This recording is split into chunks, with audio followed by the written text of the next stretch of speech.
What is up, YouTube? We are here with our 10th and final Principles of Economics mini-series in our Bank of Exile mega series, as we talk about the different principles that economist Greg Mankiw has written and talked about and chatted about. First off, congratulations to you and to all of us for wrapping up a mini-series. So, round of applause for everybody for wrapping up a mini-series and for pursuing really growth in knowledge and growth in game knowledge and growth in economic knowledge, getting better together through learning about the principles of economics. So today we're going to talk about how society faces short-run trade-offs between inflation and unemployment. This is the last principle of economics that Greg has written about. So the basic principle is, according to Greg, most economists believe that adding money into economies lowers unemployment and leads to higher prices. So this is what most or many economists throughout history have believed. So by injecting money, so we talked last time in part 9 about inflation and what that does, by adding money into an economy, that is going to lower unemployment and raise prices across the board for goods and services.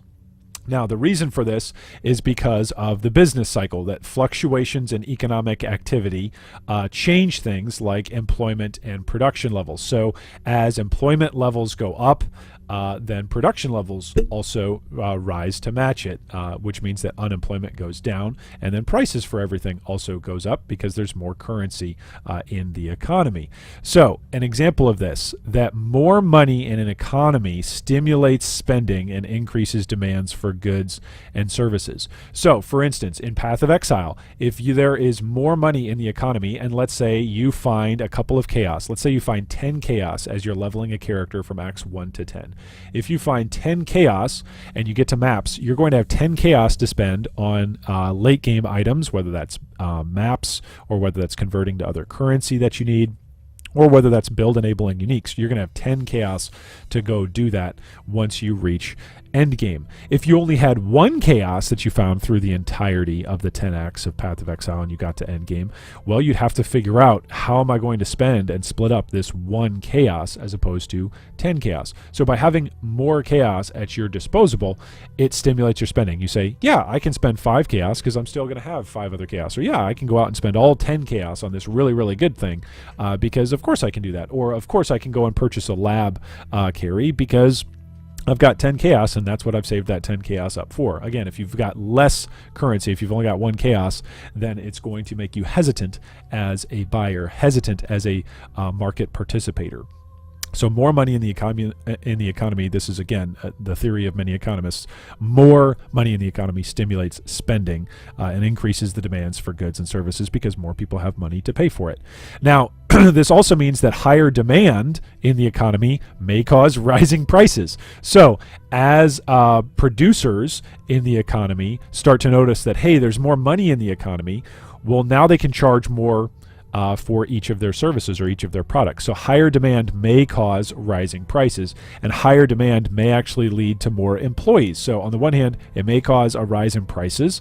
So maybe lab carry services go up, maybe your unique prices go up. And we see that throughout the league, that the very start of a league, every time there's a new league in Path of Exile, the first weekend, you don't even find end game gear stuff that's going to be, valued at hundreds of exalts because there's not hundreds of exalts in the market yet. So if somebody finds a Mirror of Calandra the first weekend, it may sell for like 20 exalts. Now that we're a month into the league, Mirror of Calandras are selling between 105 to 135 exalts. So the changes in that price simply is related to the influx of money into the economy and the demand and the change in demand throughout the length of a league. So higher demand may lead to more employees needed, which effectively lowers unemployment. So the way how this works in gaming and in Path of Exile, and this is part of what's so brilliant about the game design of an action RPG that just drops loot for you all over the place, is that you as a player create more currency every time you're playing the game. Every time you're playing the game, more items drop, you create more currency. You and I are the factors in inflation in an action RPG economy, because the more that we play, the more stuff that the more currency we actually build into the economy, the more we contribute. So you and I actually lead to the rising cost or the rising price market, because you and I are making more currency and dumping it into the market. And by making more currency, other people see that more currency is being made and they raise their prices in order to adjust for the market demand and the market supply. It's really, really a brilliant and fun cycle to take a look at. So our big section takeaway for our 10th and final Principles of Economics mini-series is this: that there's the debate rages on about how policymakers, whether that's governments or game developers, can exploit the trade-offs between inflation and between unemployment. So between these two concepts, between inflation, between unemployment, how is it that you can take advantage of these two things? And how is it that governments and game developers can take advantage of these two things? The debate even rages on right now on Reddit and on the forums. Some people are going to lean towards, oh, the devs need to up drop rates of exalted orbs. Why is it that exalted orbs are so expensive and so many chaos orbs? We need more exalted orbs in the economy because I'm a player and I don't have an exalted orb and I want more. So raise the drop rates. Then you've got other players on the other side that are going, no, we actually need less exalted orbs in the market, and we need to increase a demand for a chaos orb sink, so that way chaos orbs leave the market, and that way exalted orbs become more affordable per chaos orb because there's less of it in the economy. So the debate still rages about inflation and about unemployment. And the way how unemployment works for us in PoE is that if you don't feel like you're getting good return, in other words, you're having fun playing Path of Exile, then you're going to leave. You're essentially an unemployed Path of Exile member of the economy. You leave or you exit the economy, right? So you're no longer participating, you're no longer contributing in the economy. So the way how PoE and game developers have to decide how to do these things is to try and figure out how drop rates work and what causes the greatest retention among players. So there's a fine line between, hey, I'm so excited I got a chaos orb to drop or I got an exalted orb to drop, and playing the game for several hours and still being content even though nothing has dropped. If you play the game, let's say for 20 hours and nothing drops for you, just nothing shows up on the screen, you're not going to play that game. You're not going to keep playing. An action RPG is driven by getting new loot, getting new stuff, getting new currency, and building your character. So if you don't get anything new and you just play for hours and hours and hours, you're going to leave. You're going to contribute to the unemployment. So the game could inflate its market by increasing drop rates and allow you to get more stuff as you play. But again, there's that threshold. If they do it too much, then we see what we're seeing right now with Chaos Orbs and how there's so many Chaos Orbs in the market that it's actually changing the economy of the league and driving up prices in Standard. That Standard actually has to catch up to League. It's fascinating. It's amazing.